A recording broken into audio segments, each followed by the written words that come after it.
What is going on, guys? Matt Mulligan here with episode number 4 of the Take A Mulligan Podcast. Thank you so much for tuning in.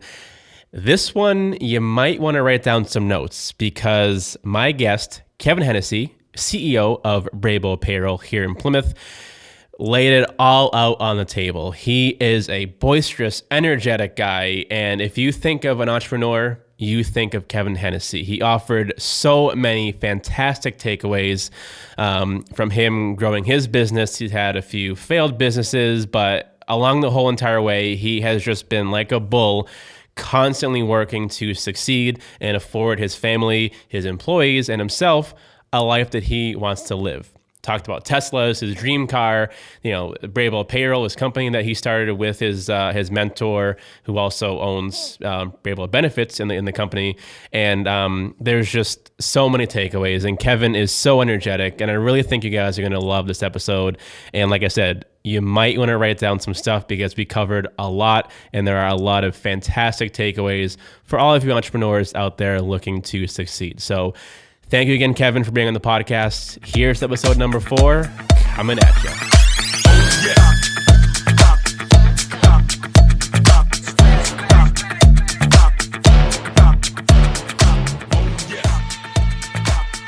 Kevin Hennessey, thank you very much for being on the podcast. Thanks for having me. Excited to be here. Of course. You came in hot, as you always do. You're a ball of energy. And I know you probably get this a lot, but I always compare you to a Gary Vee type character. I thought you were going to say the Kool-Aid man.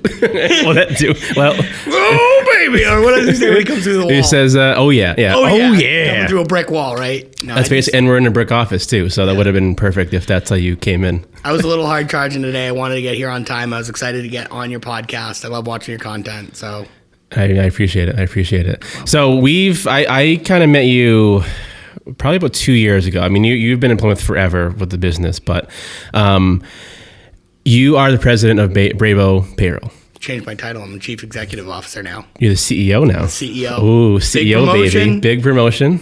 I gave it to myself. It's on your card as the It is CEO. now. I don't really use business cards, but anywhere that like my title's listed, I now changed it because what I'm doing on a day-to-day basis did change, and I wanted to more accurately capture what I do in a daily, in my life. And I manage people. I mean, I bring on people and I build systems and process, and we have an organization now. We have a good-sized office and a good amount of people working for us, and I just feel like President was awesome, but I think it was felt a little bit more solopreneur-ish for me, and was a little bit more touchy-feely than what I'm doing. I'm really making pretty good-sized decisions and implementing solutions that can change the course of our company. So Heather's been appointed as the chief operating officer, and then Gabriella, who works for me, is now the director of sales. So Heather being your wife? My Heather? wife. Yes, yeah, my wife. So yes. She's been with me since like 4 months into starting the business. So we kind of both took that leap of faith together, and it panned out, but what a road. Yeah. Challenging to get here. How is it working with your wife? Is that an interesting? Super interesting. Yeah. So both great things and horrible things come out of that. And that's just being totally transparent and honest. I love my wife, and there's nobody that I would want to be backed into a corner and need to work my way out with more than her. She's extraordinarily proficient. She's very different than I am. She's extraordinarily detail oriented. She's very process focused. She can handle very tedious tasks with a smile on her face and make sure that it gets done. She's a perfectionist, and I'm super big picture, super get something started, get an object in motion, and then put the right people on the project to make sure that it gets done right.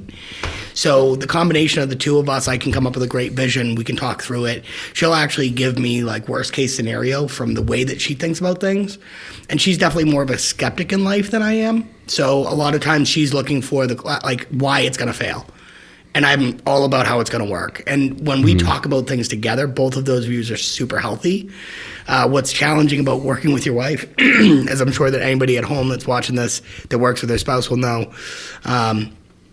sometimes people give their wife a position within their company, just as a figurehead, and that's the opposite of what we're doing. So I'm giving her mission critical things to run and manage.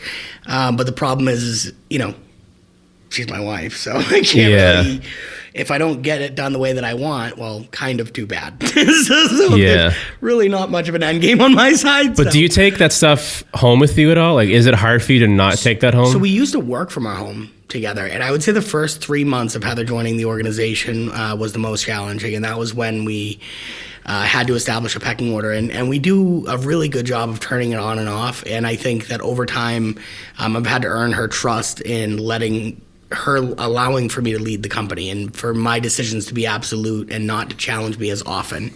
Because as my spouse, she has every right to challenge me on certain things. But when I'm trying to take the company in a direction, I can't be fighting resistance internally. So if I make a decision that I need to be a yes, I need everybody on board and I need to go that way. So for us to be able to separate from our husband and wife roles and go to chief executive officer, chief operating officer, and really make sure that both sides are heard and make sure that, if she doesn't want us to do something, that I listen and understand why and bring those considerations into my decision making. But when push comes to shove and we need a final decision, I need to be the final word. And that's a tough thing to have with your spouse, and that's a learned skill on both of our sides. And then professionally, I've had to learn how to work with her in a way that she likes very planned, very structured things. So if she's in the weeds at her computer, it's important for me to go over and say, hey, I need about 15 to 30 minutes of your time. Would there be a chance in the next hour or two that I could get that from you? What I'm notorious for is coming up and saying, you got a sec? Yeah. You stop what you're doing. And that interrupts her workflow. It really messes with her day. It messes with her attitude. So understanding, even with your spouse, how you can better work together is super important. For every challenge that we've had in learning to work together, it's been totally worth it. But it's definitely not for everybody. It definitely could put stress on your relationship. It definitely could put stress on your business. It's important to just be clear with each other about what your goals are professionally and personally, and also have the conversation about professionally is professionally and personally is personally, and those two things really can't intersect too much. There's always the unavoidable amount of that's going to trickle through. But, long answer long is I love having the opportunity to work with my spouse. I don't think it's for everybody, though. Yeah, I know I couldn't work with my fiance. I love her to death. And when we both were architects working in school, it was fun. But I felt I was struggling a lot to take work as work and personal as personal. They all would meld together. It's very hard when you're together and you have kids. There was 3 months of us not figuring out how to separate that. There was 3 months of us not understanding how to separate the two. So what did you do? The first thing you did to start to alleviate that? Do you remember? Like, what are some steps that you took to say, okay, this is how it has to work to make this work? You said that you define your roles as you are the CEO, she's a COO, but like what else have you done? I think it was explaining why and then referencing back to successes that we'd had even early on, because Heather joined me within 4 months of starting. So for maybe 5, it was not long. So, but showing what we've accomplished and how in the direction that I was going to go in and why the decision making needed to be that way, that sometimes my absolute yes or my absolute no is not a measure of disrespect. It's a measure of something that I consider to be necessary for the business. And it's not that I'm just trying to get my way. It's truly that this is my vision and this is how I think it needs to be carried out. And that doesn't mean that I don't value your opinion. You're welcome to give me your opinion, and I promise you that I'll consider it. But even after considering it, I might still decide to do what we need to do. So, just opening up those lines of communication and separating personal feeling from professional action is something that was challenging. But again, totally worth it. I look at my life today. Who do you trust more than your wife to help you run a company? So you both have a vested interest in your future. So why would you not have her interests at heart, and vice versa with you too? Right. She's a beast. She's really, really good. Well, you guys are, which we'll talk a little bit about Brabo too. So you guys talk about 2019 to into 2020. What growth have you seen, even maybe from 2018? But like you've seen from what we talked about, some significant growth as far as a new office, more employees. Yeah. But like, what have you seen as far as growth over the past year and a half? So we started September 7th, 2016. And by the end of that year, I think we had about 20 accounts, 20 people that we did payroll for. It was myself and my wife, and eventually we got one other employee. Last year was a year of tremendous growth. So for 2019, we're up over 350 companies that we serve. We're paying almost 5,000 people a month are getting a paycheck from Brabo Payroll. We currently have about 11 employees. We have a full marketing department. We have a full sales department that has a sales leader that's not me, which is incredible. So I've been able to step out of my direct selling role. I've been able to step out of my direct managing role for sales, which has been an incredible moment for us because that lets me look operationally at the company and way more strategically. So we did bring in a brand new sales team. We ran them through a crazy training course that we built, 40 classes, 2 weeks long on how to sell. We're seeing the results of those trainings that we put together and the accelerated sales that they've had early on. They're really doing great. We moved to a new office in Cordage Park, similar to you. We've got this luxurious brick background that we all love. Anybody that loves video loves brick, right? Yeah. Oh, yeah. Sure. So we've got big, high 22-foot ceilings and an old rope-making factory directly on the Plymouth waterfront. We've got the commuter rail that comes through as a backdrop once in a while. My partner, Scott, is my mentor. He founded Brabo Benefits in 2013 and asked me to join him in 2016 to start my own venture. And he and I have been able to grow together, and it's been incredible. So he actually is the one that scoped up the spot at Cordage. We kind of came up with a plan. And yeah, I mean, we got a bunch of furniture, and we hired Michael Green Painting to do some renovations. I love those guys. Me too, yeah. But yeah. So a year of tremendous growth. I think we went from probably like 4 employees to 11 in 12 months. And we went from, 1,800 square feet to 3,500 square feet. We made major advancements on the systems side between, Salesforce and Zendesk and all these other programs that make our lives easier and make us seem like better practitioners. But all of these things come with expenses. So now as we grow, we're dealing with scale and trying to figure out how to hit that next level. So how did you get in contact with Scott? So he said he found you in 2016, you said? Yeah. So he convinced me to join him in 2016, and I'll try to give you the abridged version of the story. Scott and I I met him at a BNI event. I think actually that's where I might have met you, Matt. Yep, it was. And didn't think much of it. He told me that he might be able to give me some payroll leads, and I was like, oh, no big deal. And then eventually I came across a 12 location company that was like a financial services company that needed payroll. Now, the company that I had worked for at the time did not do health insurance, and the CFO of this organization of 12 different entities said, if you want to get my payroll, you got to help me with health insurance. And I remembered in the back of my head there was this guy, Scott, and I'm like, you know what? Dang it, I got to call him. And I'm like, you probably don't remember me, Scott, but I've got this huge opportunity. In order to land it, I got to get health insurance help. So he met with them, got them all set up. We landed the deal. It was a huge deal for both of us. The CFO called me to compliment me on the recommendation that I gave. And then for many, many years, or for a couple of years, we started referring back and forth on a very regular basis, like a ping pong match of referrals. And then around the beginning of 2016, the large payroll company that I work for had actually decided to get into the health insurance space and start competing with Scott, who I'd been working with for a couple of years. So they asked me to become a broker. Long story short is I accepted, I took the test, I passed it, and I had to sit down with Scott and say, after all these years of us working together, I have to tell you that we're now competitors. So there was a challenging conversation, to say the least. And I even told my employer at the time that I thought it would be better for me not to be a broker because of our referral partnership was so fair. We made money on it. It was really nice. But that's not what happened. I got my license and we were competitors. So Scott said, how do we work together? And I produced a ton of business for that payroll company in the health insurance space. And I made about 1/10 of what I would have made if I was working alongside Scott. So when he showed me the math on what I would have made, he said, how much do you think you'd make on that business that you wrote? He said, how much did you make? And I said, I made 10 grand. And he goes, okay, how much do you think you make over here? And I go, I don't know, 85,000 a year. I was like, all right, quit. It wasn't that easy, but we started looking at financing options and a way for me to buy a book of clients from him this bank had told us that we were going to be closing tomorrow for 6 months on a huge loan for us to live. As anybody out there that's watching that's entrepreneurial or considering being entrepreneurial, keep your debts low, right? Because when you go to make that leap, those bills don't go away, and you're going to need to figure out a way to pay for it. And I didn't have somebody telling me that advice, so I had really big bills.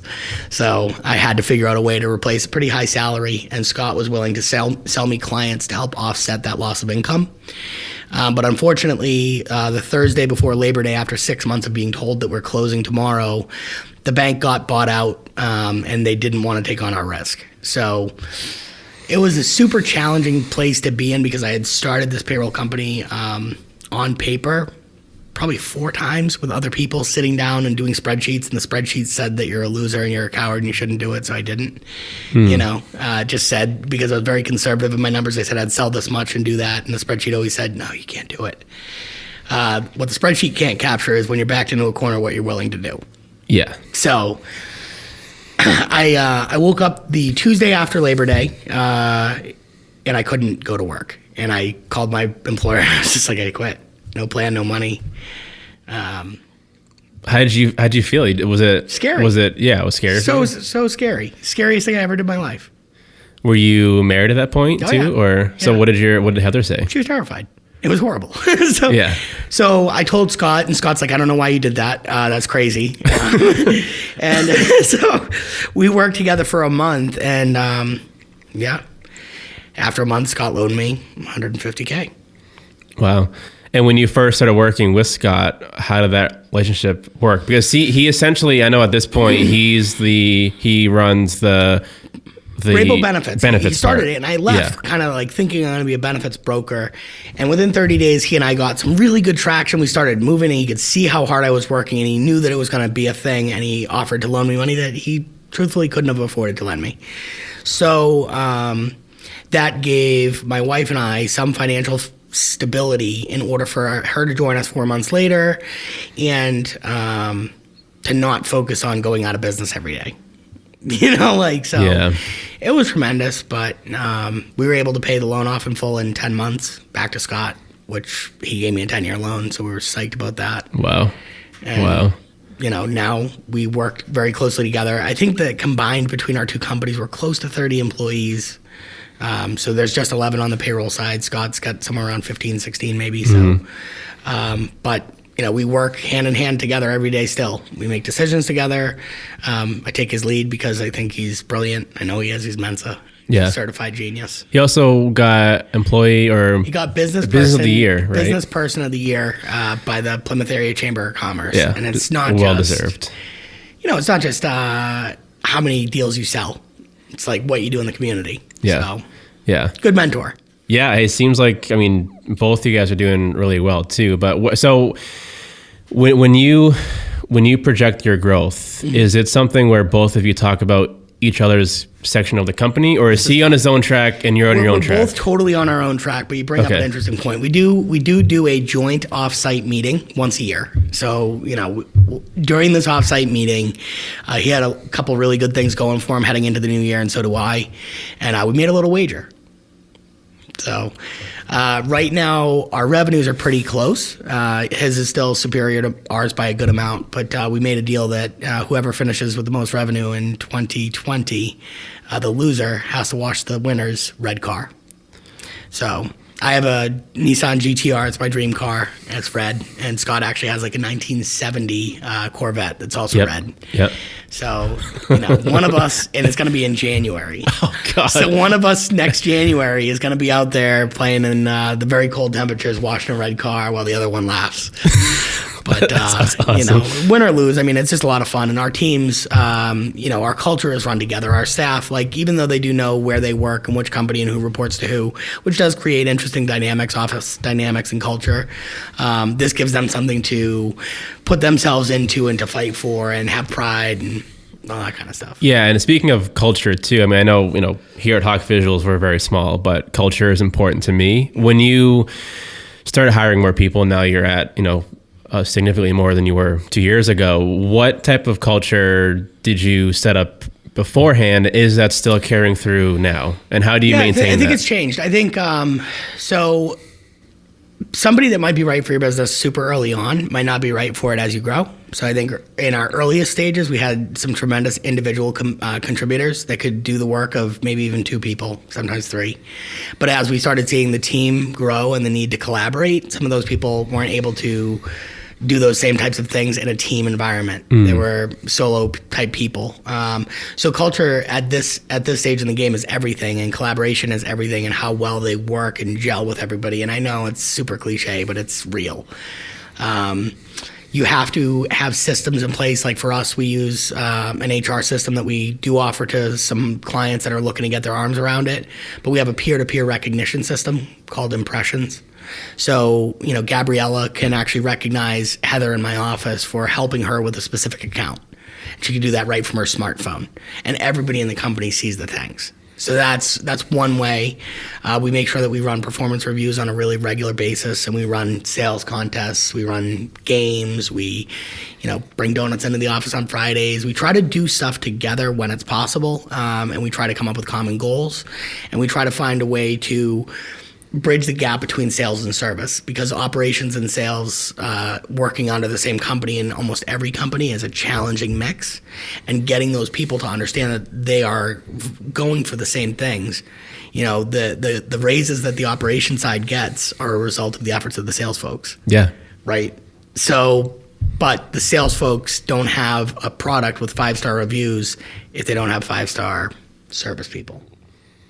Well, you need both of those to really fund both. Everything. Yeah. So yeah. Yeah. Did you ever think that you would be at this point, at this age? Because you're a fairly young guy. I'm 35. You're 35. And since starting Brabo, yes, but before that, no. Why did you not think that? What was your past before doing this? I've always been entrepreneurial. I used to buy candy cigarettes at Tedeschi's, and I would go buy a full box of them every time we had a field trip. And when we were on the bus to go to like George's Island or whatever, I'd take everybody's lunch money. I'd like sell the candy cigarettes on the back of the bus. I'd come home with like $150. And I'd go down to Tedeschi's and they'd wholesale it for me. They'd sell it to me at like cost. So I made a ton of money. But I had failed ventures and stuff like that. But I didn't realize that this was like my real thing. And what's interesting is I did have a successful sales career. But as soon as I started like really owning and operating, I was like, holy smokes, I was like literally born to do this. This is my thing. Like, this is it. This is the most natural thing I've ever done in my life, between, analyzing risk, understanding what it takes to do things, understanding culture, understanding managing, a little bit of all of it. Like, this is so natural for me, and almost taking the framework off of corporate America and letting me just do whatever. Like a life without limits. It's freeing. It's freeing, and I'm really good at it. I'm really, really good at it. So as soon as I saw that, I knew. And I feel like we're just at the very beginning phases of our business. I think that this is like the very, very beginning for us. Like our 11 employees in the space that we have here, I think we're just getting going. The path to the future looks clear, and it looks like we're going to continue to scale. It's incredible. But even so, with that freedom, though, I feel like the cost of that and thing you should be aware of too is something holding you on a certain path. So for you, this is, and I'm an entrepreneur too, and I get it, but this freeing sensation that you have, there should be something that grounds you and keeps you going. What is that for you that keeps you grounded and maybe pulls you back down to earth sometimes? Yeah. Is it having a family? Is it work-life balance? A lot of things? Work-life balance, and that's definitely more recently developed. I'm definitely at a point now where I'm asking myself, do we want skyscrapers, or do we want to just sit here and do it really, really great in Plymouth, Mass? Yeah. And I think that what drives me is quality product, quality jobs for people. So, like, I couldn't put my name on something that I don't believe in. I couldn't put out a product that I don't think is the best, even if profits were gluttonous. I just wouldn't be interested. It's just not stimulating to me. Yeah. And the same is true about the jobs that we create. I don't want people to be, barely getting by. I love that. I love that. Yeah, and even, not that we're still growing, we have a lot of room to grow, but I'm more concerned now, and I think I realized this at a young age. I'm only 28, but to me, having a work-life balance, having a life of freedom, and pursuing something that I'm genuinely interested in far outweighs if I got offered to work on Wall Street for $200,000 a year. Right. I'd probably not do that to do this lifestyle and not make as much money as I was. I would have a really difficult, like if you told me that I could sell like the wrappers that go on like Tootsie Pops. I could have a business tomorrow that prints and provides the wrappers for Tootsie Pops, and I was going to be a multi-bajillionaire, and all I would have to do is do that forever. I could never do that. I would find no fulfillment in it. I would find no satisfaction out of it. The fact that I'm making all my money on fractions of pennies somewhere in the world and nobody gives a crap about what I'm doing or how impactful it is in the world, it wouldn't keep my interest. So it's not like the profit. It's like what you do. It's the pursuit. It's a pursuit and the pursuit of perfection. Yeah, so for me, like I look at our 5-star reviews, super satisfied with that. I mean, we don't have a negative review online, so that's something I'm tremendously proud of. I see my staff advancing, nothing better. So like those are my big whys. I don't drink, so like I don't go out to bars and stuff, and I think about stuff. Like I play some video games, right? You play any video games? Used to. I had a really bad addiction to video games when I was in middle school, so I just cut it cold turkey. I used to also deal with that, but like, you know, even now I can't play games for a ton of time without getting bored, and I don't go out to bars, so like doing business is like my thing. It's like what I actually like to do. Like my friends are like my coworkers. Like, you know, I go out and I do normal stuff, but I'm almost like I would rather just be running up the score at work. And I love the travel. My wife and I have been able to get away quite a bit, probably about 3 times a year right now, which I think is tremendous for us. And that work-life balance is really, really nice. But I want to get to a point that I can work, you know, a 40 or 50-hour work week. I just love what I'm doing, and that's kind of my hobby and my pastime is being at work and winning. Yeah, you can tell that immediately from meeting you though too. Right. So we talk a lot about your successes too, and a little bit of kind of how you came to this point. But take me back to when you were not succeeding. Sure. So you said that you had a business before, right? That you said tanked. What was that? How did it work? Yeah, and I wouldn't say maybe it didn't tank, but it wasn't as successful as you maybe thought it would be. So going back to times that I might not have been succeeding quite as much. During my time at that large payroll company, I had successful sales years and I had non-successful sales years, right? So I've kind of seen the gamut there. I've had average stuff and blowing it out of the water years. But during my time there, I started a small marketing company, and it was in about 2010, right? So the internet, we should have had a website by then, right? Yeah, of course. Most people.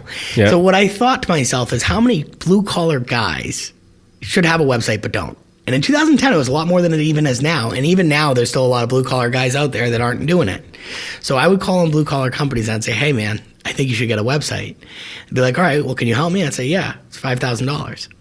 And they would say, what do you think they would say? I'm not paying that? I'm never going to pay that. Yeah, there's no way I'm paying that There's much money. No way I'm going to pay you $5,000. Like 500 maybe, but yeah. Right. So I came up with a concept where I would create their website at no cost, but the phone number on the website and the email address on the website belonged to me. And all leads that came in, I took 10% on anything that closed. So when I got a $22,000 deck job, I got $2,200. So I charged 10% of referrals and leads that came through a channel that I believed in and I knew I could succeed in. I was running Craigslist ads even to get business. So I became kind of their marketing body. What I realized, I did have a partner, great guy. We came up with a wonderful business plan. The name of the company was Busy With Work. I think if you go to busywithwork.com, the website still might even be up. But, you know, it was just selling contractors the idea of risk-free internet marketing, you know.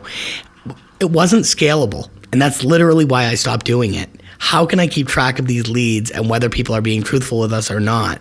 How could I ever scale that to a point that it would be a multi-million-dollar operation? And that's something that's important to me.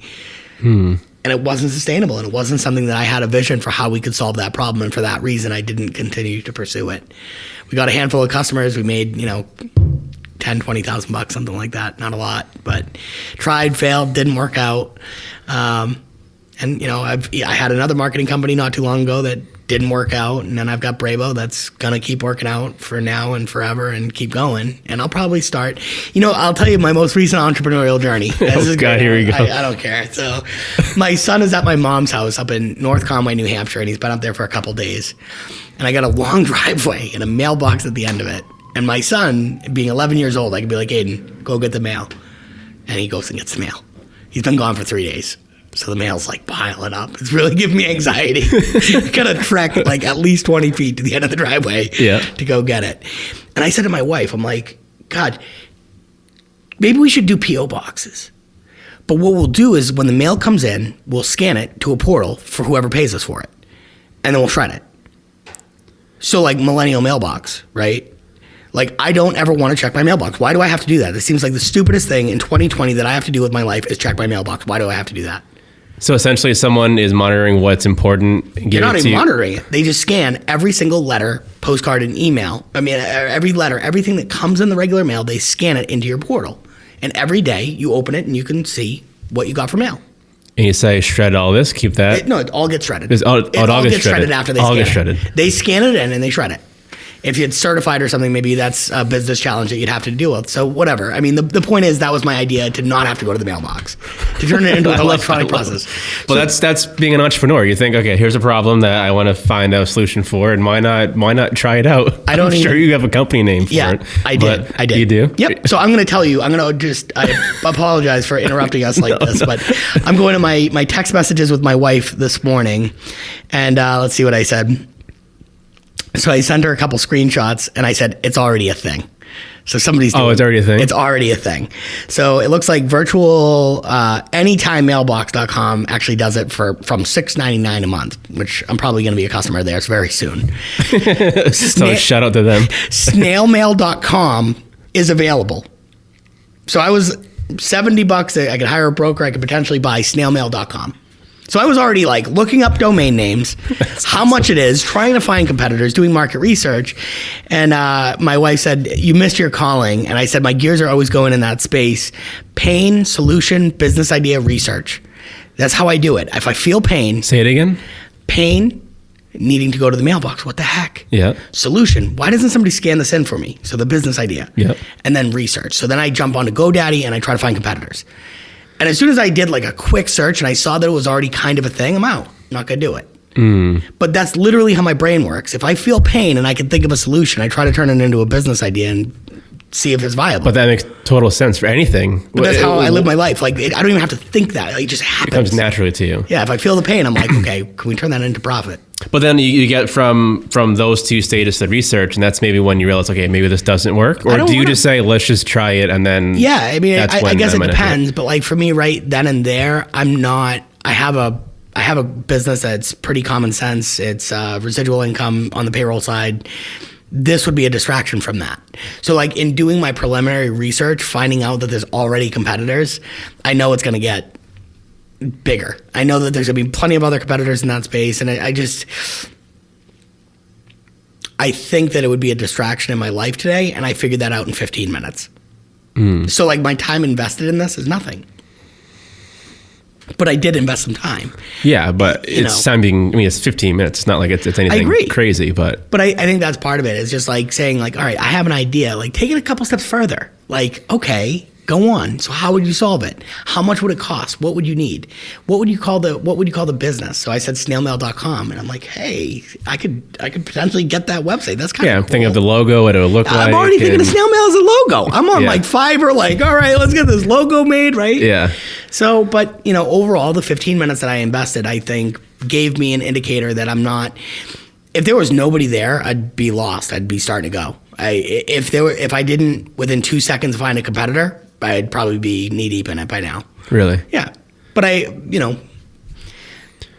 But you're like, so here's the thing, and I think I'm similar in some ways too. So you're definitely a go-getter. Something's going to happen. There's a problem. I'm going to find how to solve it, make it a business, make some money, and that's great. I'm similar way. But if an entrepreneur is maybe not like that and they want to be an entrepreneur and they want to take that step to making their vision become a reality, what are some literal steps that they could take to actually get into the game of being an entrepreneur? So I think that you want to understand what type of an entrepreneur you're trying to be. And I think that in some cases there are people that have a job that are entrepreneurs, like a plumber or an electrician.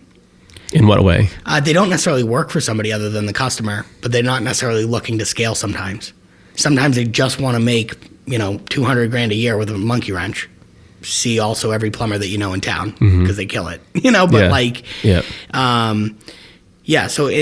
in exactly that way. Like, I got wicked deja vu right now. I just got the craziest deja vu. Like, we've done this before. I'm sorry. That's So, fine. yeah, sometimes people are looking to start a business to create a job. And I think that that's different than creating a business to create a business and run with it. And that's okay. Yeah. So, like, identifying, are you in that category? Are you trying to create a job with protection without needing to answer to somebody? That's an entrepreneurial type. You know, maybe you're a mortgage guy for a bank and you want to go start your own mortgage brokerage because you don't like having a boss who breathes down your neck.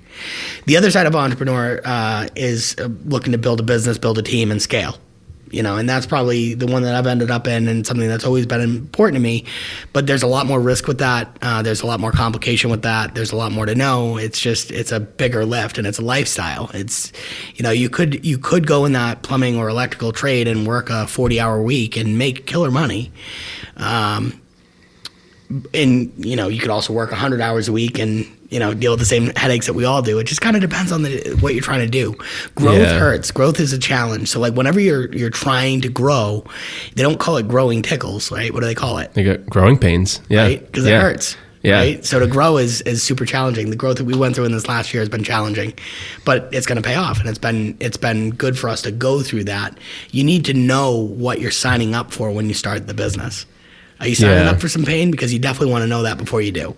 So when you come up with your business plan, I think you want to know, you know, what is your overhead cost going to be? Like, are you going to have rent?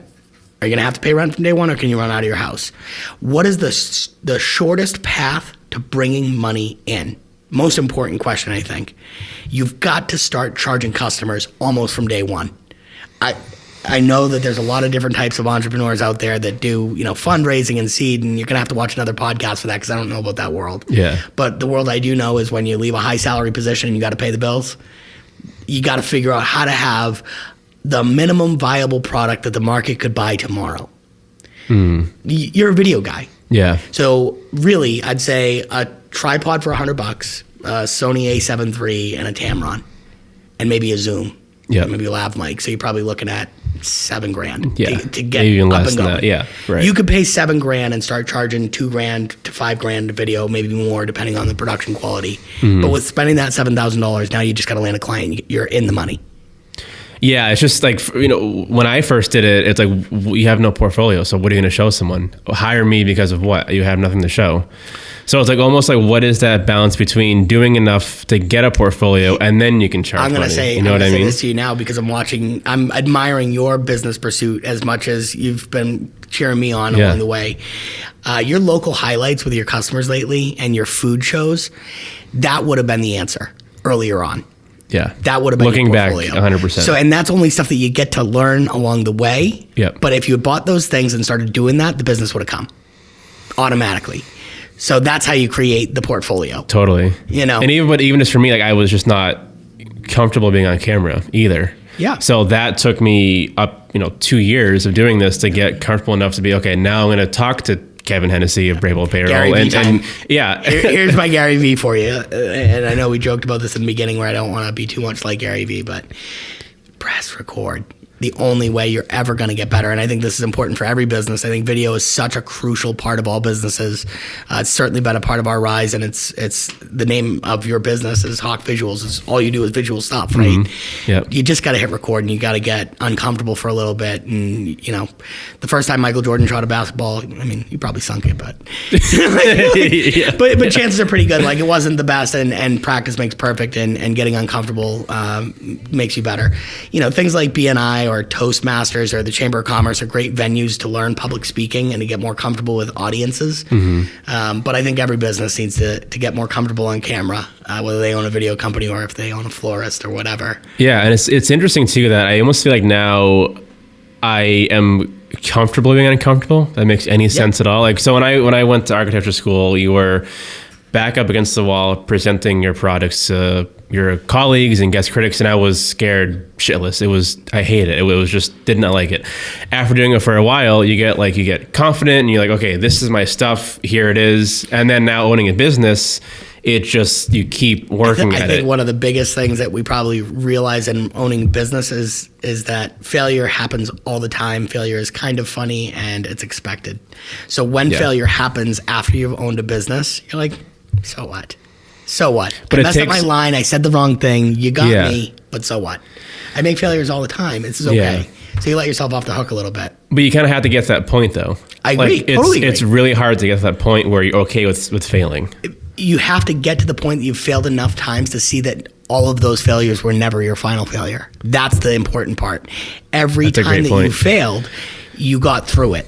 And once you realize that micro failures are okay, and making a mistake right now and saying the wrong thing, and oh my God, I can't believe I put the wrong slide up here. This is from a totally different presentation. You find a way to ad-lib that moment and get through it and still try to deliver on the big picture presentation. You don't let one slide ruin 30 minutes of what you're showing. Yeah. Because you're like, that's one micro failure. Let's just get through this. I failed before. It's okay. I'm going to get through this presentation. I'm going to nail it. And even if you're willing to laugh at your own expense and say, hey, listen, I'm sorry, accept the fact that you did just fail in front of a room full of people, dust yourself off and get ready to keep going. Instead of just dying with that failure and being like, oh my God, I'm a failure.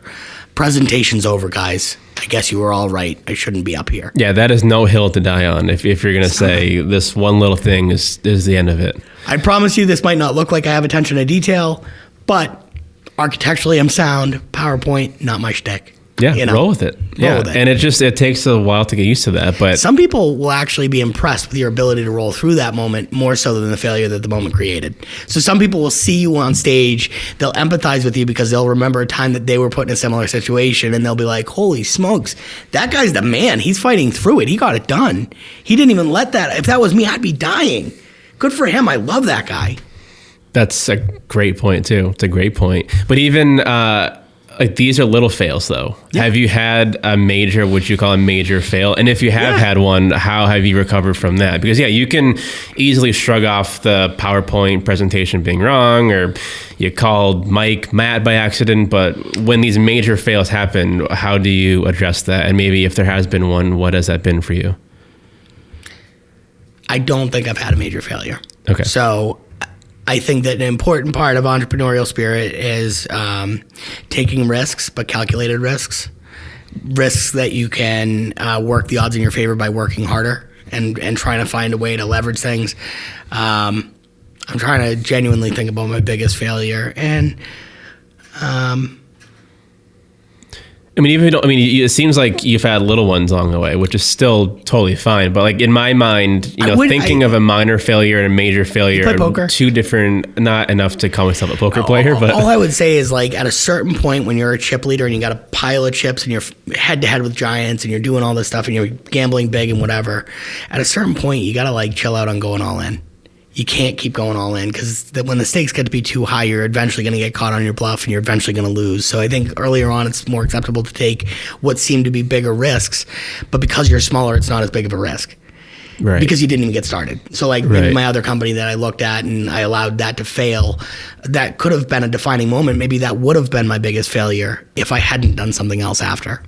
Right. So I haven't had that grand finale. I'm out. And you know what? If this type of thing didn't work out, it probably wouldn't be my biggest failure because I'd find a way to recover and keep doing, And that's just who you are. I mean, you're a bull and you're going to go, if something fails, you're going to go right through it and try and I'm not going to risk as much now. Like just being more established, you're going to control risk. A wife and employees you got a whole now. Company full of people working there, it's so interesting once you bring in employees, how it changes your business. Yeah, now I have to bring enough to feed me, my fiance, now Ryan, my other guys who I have. It's a big thing. You don't have to eat. That's the secret that they don't tell you. You don't actually have to make enough for yourself. You just have to make enough to pay the people that work there. That's true. You live off of ramen for my whole life. Yeah. You don't really deserve much as an owner. So early on, hopefully it's all worth it, But was any of this because you were in the military, correct? That's the right way? Yeah, Marine Corps. Marine Corps. In the Marines, 2004 to 2009. Was that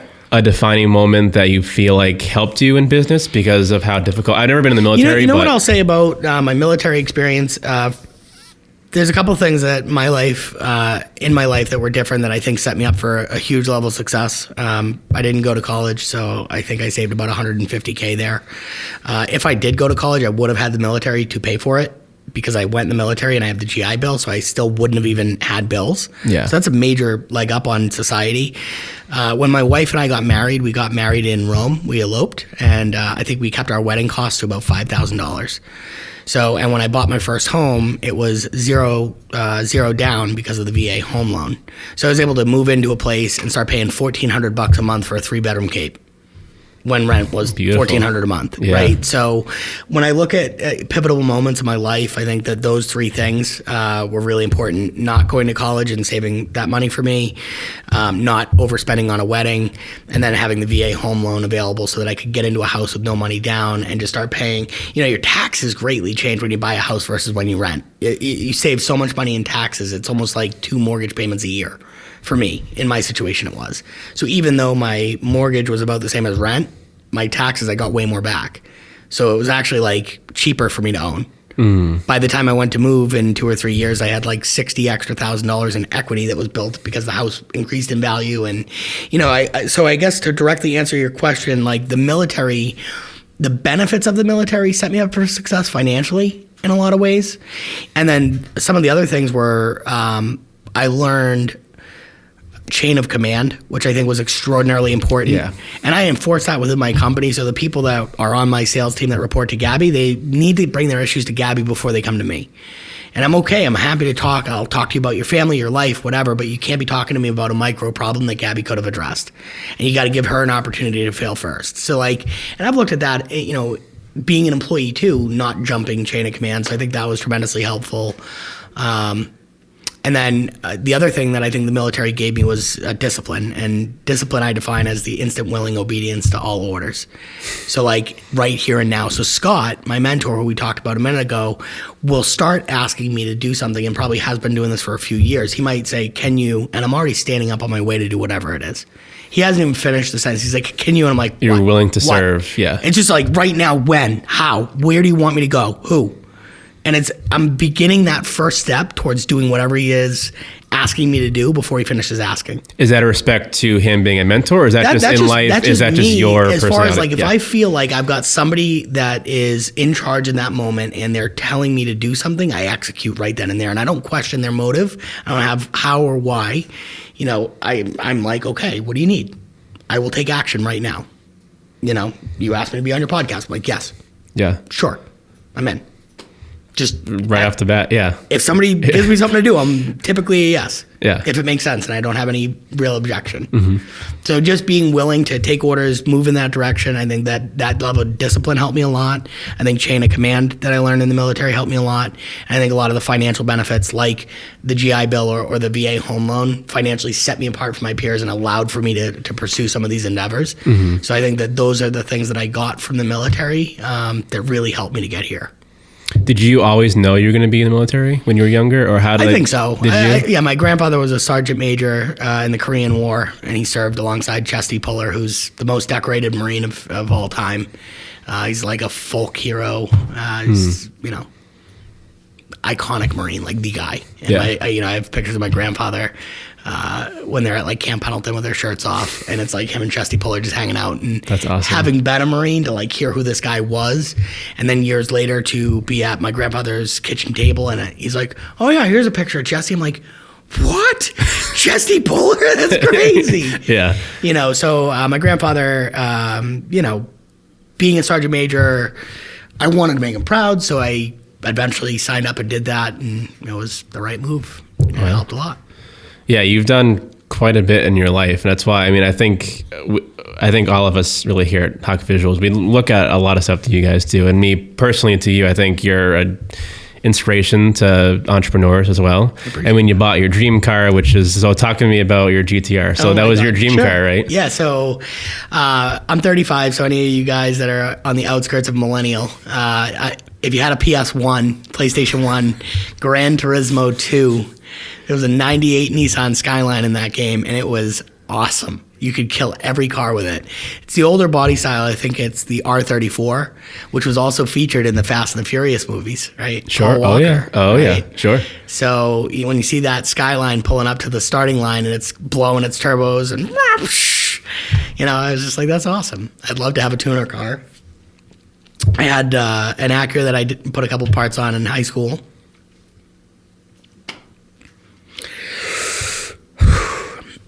So just like running out of breath. You're good. So I had an Acura that I put a couple parts on in high school, and I always wanted a Nissan GTR. I even used to think in my head, I'm like, if I ever hit the lottery, I would buy a GTR as a daily driver, like, because it's all-wheel drive. You could probably drive it in the snow, like all these ridiculous things that I would say. I'd be like, oh yeah, totally daily drive it. And I got a Nissan GTR as your daily driver, as right? my daily driver. Yeah. As soon as I, almost made it, and I cried my eyes out the first day I picked it up. Car you wanted to 14 years old. Today, she supports the Mission 22 logo, which is a great nonprofit. If you don't know about it, look it up. # Mission 22.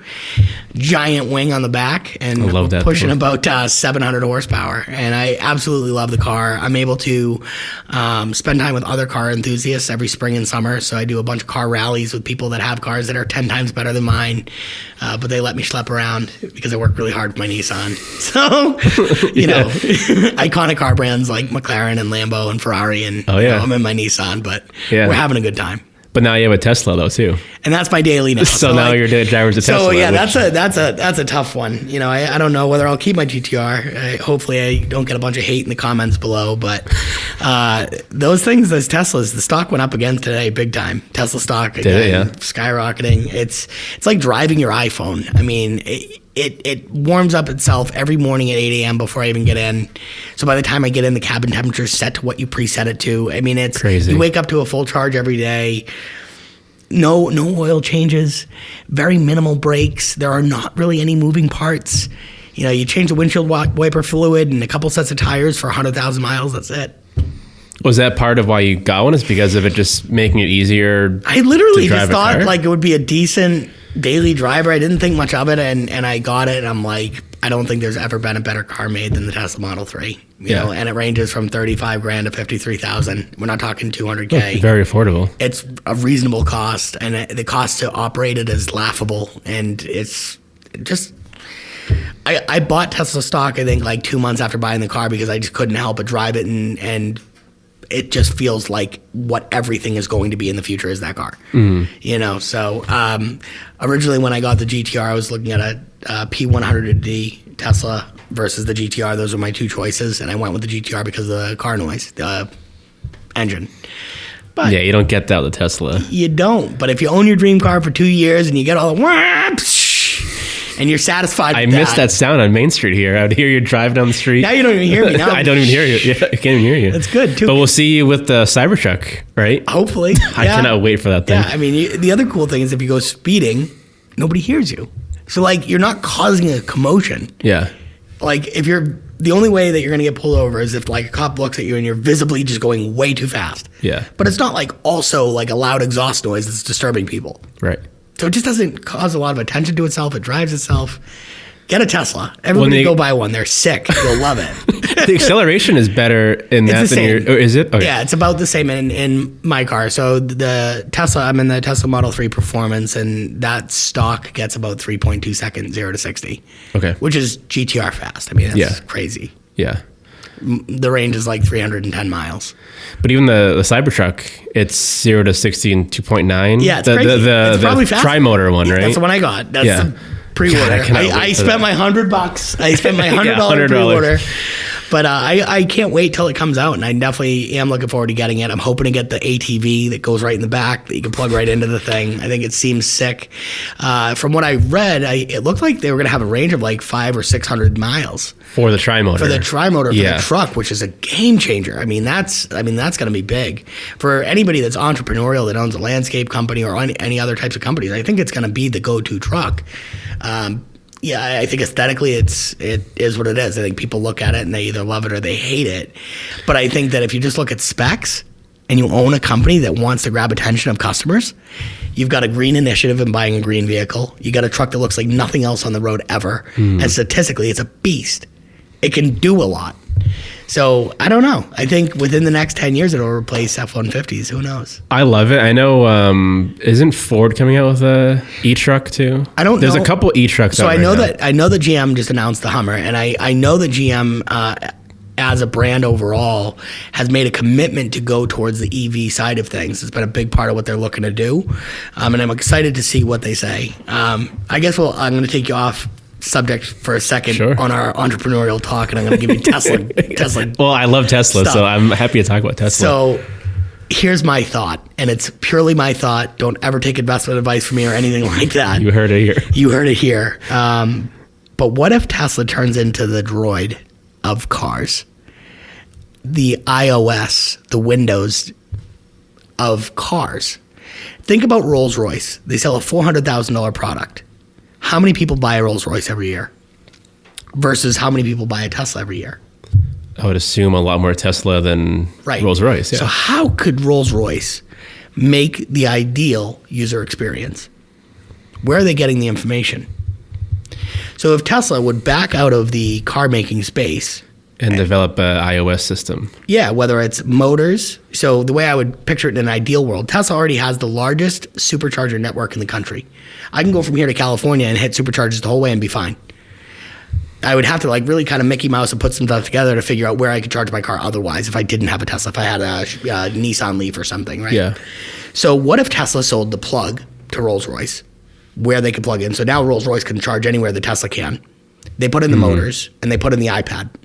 And Rolls-Royce designs the outside, interior, the leather, the fixings, the umbrella in the door. They still do all that.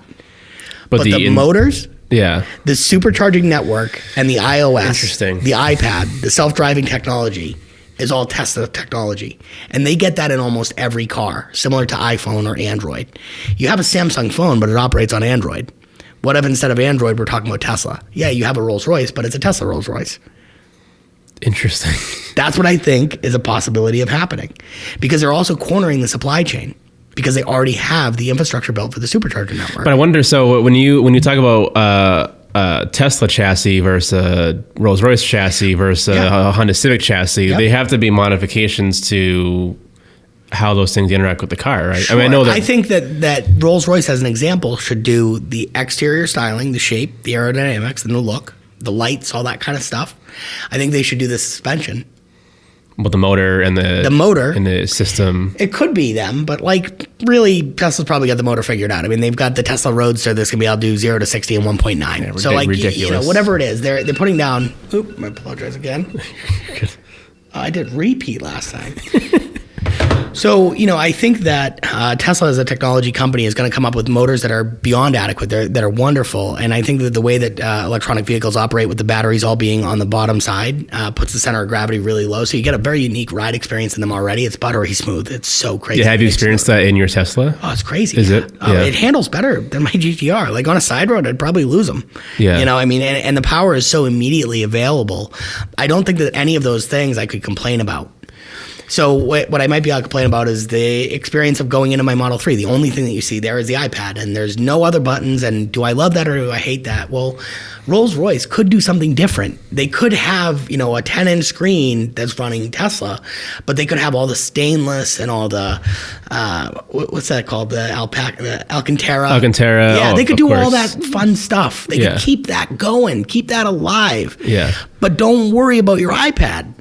Because let's be honest, you think Rolls-Royce is making the best iPad in the game? I doubt it. Maybe I'm wrong. I doubt it too. I mean, but a Lamborghini Huracan, right? They got a mean look. You see that design. I don't want to take them out of the design game. I don't want Tesla to become so relevant that I can't see Lambos when I see Lambos.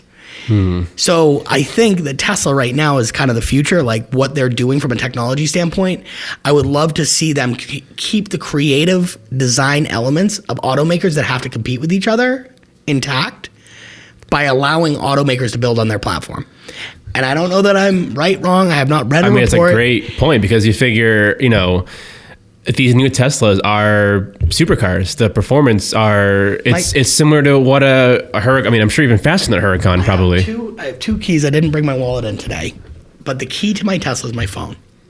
So just by having my phone in my pocket, the car automatically unlocks when I get close, and it's already ready to go. You just drive away because you have your phone on you. Why isn't it that way at my house? Why can't I get a Tesla lock for the front of my house? And when I walk up to my front door, why doesn't it just unlock? without ever touching a button. It's just so outrageously convenient that I can't understand, or I can see a future where Tesla spends more time being a lifestyle type company than an automaker. So who knows? It would not surprise me, because there are different companies that do that, but there's not one company that kind of has the interface that can span cars and home security and all that. I'm sure I'm misspeaking in what I believe I understand about Tesla, but they have what's called the neural net. And the neural net is every end user of every Tesla ever made, right? So if it starts raining and my auto windshield wipers don't turn on and I turn them on, I actually believe that interaction lets Tesla know through the neural net that Kevin thinks that his wipers should have been on. Well, what was going on that made him think that? Well, let's look at the video of the rain falling on the roof and it coming down, and why didn't we turn it on faster? And then it gives user feedback to the neural net. And now it knows that when the situation happens, it automatically goes on. Because 1,000 Kevins did the same thing. Exactly, yeah. So like for that reason, I think if they did almost every car in that space, you know, they're crafting this incredible system learnings, and it's endless, really, what it could do. Right. So would you want to be the guy that has one of 18 Rolls Royces ever made if everybody else is driving a Tesla that knows when to turn the wipers on? Probably not. That's what I mean. Like that's part of like what I'm trying to get my mind around is how do these hyper expensive car companies keep up? You know, if I created a phone company tomorrow that made a solid gold iPhone, would it matter? Like a solid gold phone that they built their own platform for, and it's $57,000 for the phone. How many people use it to troubleshoot it to make it an awesome phone? What makes iPhone great is it's in the hands of 95% of people. And it's taking the feedback and it made it affordable and attainable to the point that it's got a user base that it could create an experience for. That's why it's so good. Same thing with Android, right? If you've got this thing that's financially unattainable, how are you taking user data on a massive level and doing common sense things for every single person? It's going to be a challenge. Totally. So. That's where the future is going. And that was a really sharp right turn, but I think so even to kind of put a wrap on that, the fact that you're an entrepreneur making these strides and making money obviously affords you to get things like a Tesla and a GTR. And I think if people want stuff like that and they want a decent home and they want to have freedom, this is the lifestyle to do it. And it's 100% attainable. No matter what it is, you could attain doing it. Going back to the beginning of our conversation, like identifying why you're getting into it. If you're getting into it for a stable life with a good work-life balance, it's not that hard. It's not that far out there to get that, to go make 50 to 150K. Mm-hmm. It's when you want to change, when you want to do big stuff, then there's way more risk involved. Yeah. So if you're just trying to figure out how to get out there, earn a living on your own, if you're not going to challenge growth the whole time, it's not as risky as you might think. If you come up with a solid plan that makes sense for how you're going to sell a product to people starting on day one, getting revenue into your business and then growing from there, I think that you could be surprised as long as you kept your ambitions humble. If you want to get, puff your chest out and go watch a couple of Gary Vee things and build a skyscraper somewhere, well, you're in for a rocky ride.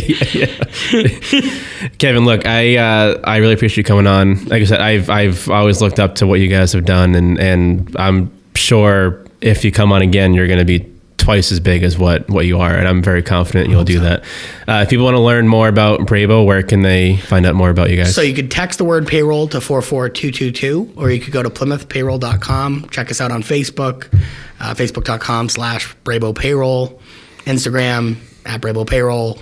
We're all over. You're everywhere. We're everywhere. Just type in Brabo Payroll. Give us a Google. We've got 5-star reviews everywhere. If you're a customer of ours and you're checking this video out, it would mean the world to me if you could give us a 5-star review on Google. It's a great way for small businesses to find us. But I appreciate you having me on your show today. Of course. Appreciate it, Kevin. Thanks. Yeah. Good to see you.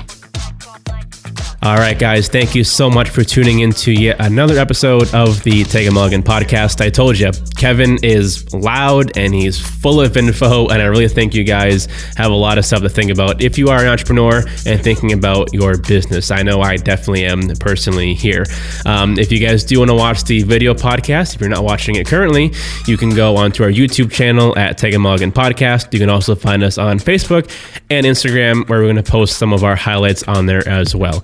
Any questions at all for us, please feel free to drop us a question or a comment on our social media, and we'll reach back out to you guys shortly. So thank you again, and we'll catch you guys on the next one. Peace.